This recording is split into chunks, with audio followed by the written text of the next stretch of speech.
আমরা সারা বাংলাদেশ মানুষ দেখলো যে বিএনপির নেতা কর্মীরা বিরোধী দলের বাড়িতে গিয়ে হামলা করেছে, ভাঙচুর করেছে, জমি দখল থেকে শুরু করে অনেককে আহত করে হাসপাতালে পাঠিয়েছে। আমরা দেখেছি গতকাল ময়মনসিংহ 1 আসনে হালুয়াঘাট দুবর আসনের বিরোধী মতকে দমন করতে গিয়ে তারা খুন করেছে। আমরা দেখেছি রংপুরের পীরগাছায় হামলা হয়েছে, জাতীয় ছাত্র শক্তির এবং এনসিপির নেতাকর্মীদের উপর হামলা হয়েছে। আমরা এর তীব্র নিন্দা ও প্রতিবাদ জানাই। সেই সাথে আমরা দেখেছি যে বিএনপি বলেছে যে আমরা বিজয় উল্লাস করব না, তারা মসজিদে গিয়ে মিলাদ করেছে, কিন্তু এই বিষয়গুলো তারা ফেসবুকে পোস্ট করেছে, কিন্তু তারা এরপরেই তারা গিয়ে মানুষের বাড়িতে দিকে হামলা করেছে। আমরা বলতে চাই একটি গোষ্ঠী গুপ্তভাবে একদিকে গিয়ে মিলাদ করে, অপর দিকে গিয়ে তারা গুপ্তভাবে তারা হামলা করছে। আমরা বলতে চাই আপনারা গভর্নমেন্টে এসেছেন, জনগণের পালস বুঝে দেশের মানুষের নিরাপত্তার জন্য কাজ করুন। আমরা জাতীয় ছাত্র শক্তি পক্ষ থেকে জানাচ্ছি সারা বাংলাদেশের মানুষের জন্য বাংলাদেশকে নিরাপদ একটি দেশ গঠনের জন্য সবাইকে মিলেমিশে কাজ করতে হবে। আমরা চাই বাংলাদেশ সুন্দর হোক এবং প্রত্যেকটা মানুষ নির্বিঘ্নে রাতে ঘুমাবে, কারো ওপর হামলা হবে না। আমরা বিএনপি সরকারকে বলতে চাই আপনারা এসব হামলা, মামলা, জমি দখল এসব বন্ধ করুন, দেশের মানুষকে শান্তিতে বসবাস করার সুযোগ দিন। ধন্যবাদ সবাইকে। সাইফুল্লাহকে ধন্যবাদ। আমরা বিগত সময়গুলোতে দেখেছি যে যখন নতুন কোনো দল ক্ষমতায় আসে, সরকার গঠন করে, সেদিন রাত্রেই অন্য যে দল, বিরোধী দল, তারা আসলে গ্রামগঞ্জ ছেড়ে, তার ঘরবাড়ি ছেড়ে তারা পালিয়ে যায়। আমরা সেই যে কালচার, সেই কালচারের আমরা অবসান চেয়েছিলাম।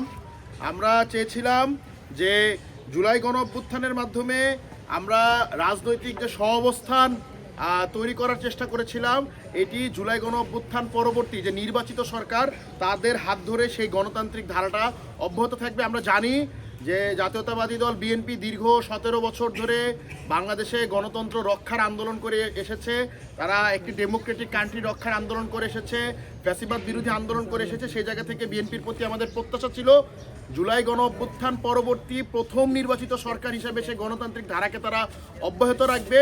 আমরা মনে করি বিএনপি সেই জায়গাটাতে প্রথম রাত্রে ফেল করেছে। তারা যে গণতান্ত্রিক ধারা অব্যাহত রাখার কথা ছিল এবং নিরঙ্কুশ জয় পাওয়ার পর, সর্বোচ্চ সংখ্যক আসন নিয়ে জয় পাওয়ার পর তাদেরকে আরও বেশি পরিমাণ নিজেদেরকে নিয়ন্ত্রণ করার কথা ছিল। আমরা সেরকমই একটি আশা তারেক জিয়া এবং বিএনপির পক্ষ থেকে করেছিলাম, কিন্তু আমরা দেখি সেই আশাটা বিএনপি রক্ষা করতে পারে নাই। সেই জায়গা থেকে তারা সারা বাংলাদেশে বিভিন্ন জায়গাতেই, আমাদের রংপুরে, পঞ্চগড়ে, আমাদের মুন্সিগঞ্জে, আমাদের নোয়াখালীতে, হাতিয়াতে ছাত্রশক্তি এবং এনসিপির বিভিন্ন নেতাকর্মীর উপরে হামলা হয়েছে। আমরা এই সংবাদ সম্মেলন শুরু করার আগে আমরা শুনেছি বাগেরহাটে হামলা হয়েছে এবং সবগুলোর সাথেই জড়িত বিএনপির তৃণমূল পর্যায়ের নেতৃবৃন্দরা। সেই জায়গা থেকে আমরা বিএনপির প্রতি প্রত্যাশা করি যে বিএনপি তাদের তৃণমূলকে নিয়ন্ত্রণ করবে।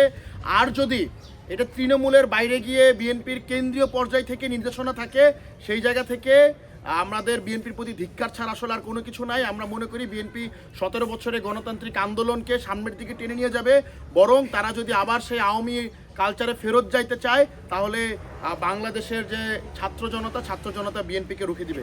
এই মুহূর্তে আমাদের সামনে বক্তব্য রাখবে ঢাকা বিশ্ববিদ্যালয়ের জাতীয় ছাত্র শক্তির সম্মানিত সভাপতি তাহমিদ আল মুদ্দাসির চৌধুরী। উপস্থিত সাংবাদিকবৃন্দ এবং জাতীয় ছাত্র শক্তি, কেন্দ্রীয় সংসদ এবং ঢাকা বিশ্ববিদ্যালয় সংসদের নেতাকর্মীরা, সবাইকে অসংখ্য ধন্যবাদ। আচ্ছা, আমরা একটু সবাইকে কোঅপারেট করি। প্রিয় উপস্থিতি, আমরা দেখেছি বিএনপির যখন এই নির্বাচনের পরে বিএনপি ঘোষণা দিল, তারেক রহমান ঘোষণা দিলেন যে সারা দেশব্যাপী মিলাদ মাহফিল অনুষ্ঠিত হবে, তারা কোনো বিজয় মিছিল করবে না। আমরা দেখেছি ঢাকাতে তারা মিলাদ মাহফিল করে, আর তারা পঞ্চগড়ে, রংপুরে, অন্যান্য তৃণমূল যে জায়গাগুলো আছে সেগুলোতে তারা মানুষের ঘর বাড়িতে আক্রমণ করছে। একদিকে তারা দোয়া মাহফিল করছে, আরেকদিকে তৃণমূলে তারা হচ্ছে মানুষের জায়গা জমি দখল করছে, বাড়িঘর দখল করছে। 5ই আগস্টের পরে আমরা দেখেছিলাম যে বাংলাদেশের মানুষ যখন শুকরানা নামাজ আদায় করছিল তখন বিএনপি মানুষের জায়গা জমি দখল করছিল। ঠিক একই রকম ভাবে এখন তারা সেন্ট্রালি হচ্ছে মিলাদের ঘোষণা দেয়, কিন্তু তারা হচ্ছে লোকালি মানুষের ঘরবাড়ি জ্বালাচ্ছে, মানুষের ঘরবাড়ি দখল করছে। আমরা নির্বাচনকালীন সময়েও দেখেছি যে হাতিয়া সহ ফেনীর ফরহাদনগর, বরগুনা সহ বিভিন্ন জায়গায় নির্বাচন চলাকালীন সময় বিভিন্ন ধরনের সংঘাত হয়েছে। এই সংঘাতগুলোর কোনো বিচার আমরা কিন্তু পাইনি, এবং পরবর্তী সময়ে আমরা দেখেছি যে এই বিচারগুলো না হওয়ার কারণে হাতিয়াতে যারা বিএনপির স্বতন্ত্র প্রার্থী ছিল, তাদের যে সমর্থক ছিল তাদের উপর আক্রমণ হয়েছে। আমরা দেখেছি বাংলাদেশের অন্যান্য অঞ্চলে, বাগেরহাট, বরগুনা সহ অন্যান্য অঞ্চলগুলোতেও ঠিক একইভাবে স্বতন্ত্র প্রার্থী সহ বিভিন্ন যারা হচ্ছে ভিন্ন মত ছিল তাদের উপরে আক্রমণ করা হয়েছে। আমাদের এটার যদি আপনারা আসলে রেফারেন্স চান যে এই আক্রমণগুলো আসলে কেন হচ্ছে, তাহলে আপনারা হচ্ছে যে মঞ্জুরুল আহসান মুন্সির যে ভিডিওটা ইলেকশনের ঠিক আগ মুহূর্তে ভাইরাল হয়েছিল সেই ভিডিওটা আপনারা আরেকবার দেখতে পারেন। এবং বিএনপি তৃণমূলের যে নেতারা আছে তারা কোন ধরনের মানসিকতা পোষণ করে ভিন্ন মতের ব্যাপারে, ভিন্ন জায়গায় ভোট দেওয়ার ব্যাপারে, সেটার ব্যাপারে আপনারা একটা খুব ভালো আইডিয়া পাবেন। এবং আমরা বেশ অবাক হয়ে লক্ষ্য করছি যে বিএনপির হাইকমান্ড পুরোপুরি নিশ্চুপ, এবং ছাত্রদল সহ বিএনপির অন্যান্য সেকেন্ড লেয়ার, থার্ড লেয়ারে যেসব নেতাকর্মীরা আছে তারা এগুলোকে গুজব বলে প্রমাণ করার চেষ্টায় নিয়োজিত আছে।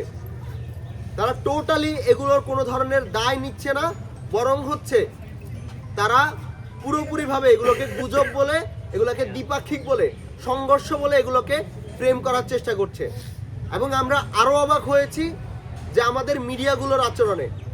অনেকগুলো মিডিয়া তারা হচ্ছে এই ধরনের হামলাকে সংঘর্ষ বলে প্রচার করার চেষ্টা করছে।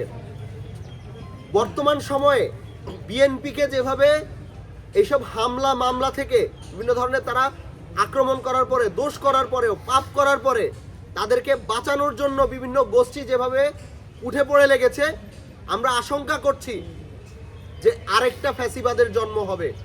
এবং আমরা ভয় পাচ্ছি, কারণ আমরা জুলাই পরবর্তী সময়ে নতুন কোনো ফ্যাসিবাদ দেখতে চাই না, নতুন কোনো দানব দেখতে চাই না। আমরা দেখতে পেয়েছি যে ফেনীতে যে জুলাই যোদ্ধা সায়েম, যার একটি ভিডিও বাংলাদেশের হাজার হাজার তরুণকে অনুপ্রেরণা দিয়েছিল, বিপ্লবের সময় মানুষকে অনুপ্রেরণা দিয়েছিল, সেই জুলাই যোদ্ধা সায়েমকে শুধুমাত্র ভিন্ন মতের কারণে আক্রমণ করা হয়েছে। আমরা দেখেছি যে কুমিল্লা বিশ্ববিদ্যালয়ের শিক্ষার্থী আদনান আলম, যার বাড়ি চট্টগ্রাম, তার জায়গা ইলেকশনের পরদিনই বিএনপি নেতারা জোর করে দখল করে নিচ্ছে।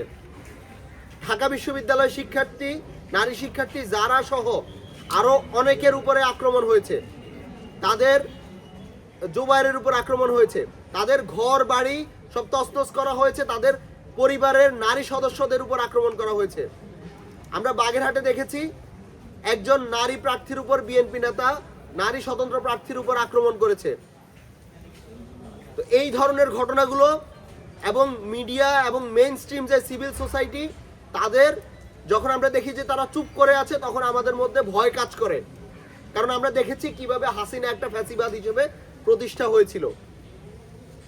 তো এই ধরনের কার্যক্রমগুলো যখন আমরা বারবার দেখছি এবং বিএনপির হাইকমান্ড নিশ্চুপ, এগুলোকে শুধুমাত্র গুজব হিসেবে ফ্রেম করার চেষ্টা করা হয়, কিংবা মিডিয়া শুধুমাত্র এটাকে সংঘর্ষ হিসেবে দেখানোর চেষ্টা করে, তখন আমরা এগুলো নিয়ে অনেক বেশি আতঙ্কিত হচ্ছি।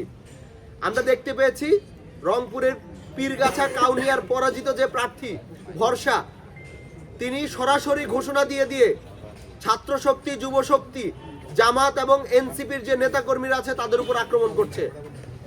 তারা আক্তার হোসেনকে অবাঞ্ছিত ঘোষণা করছে, যিনি জনতার ভোটে নির্বাচিত, যারা জনতার ম্যান্ডেটকে অস্বীকার করছে তারা।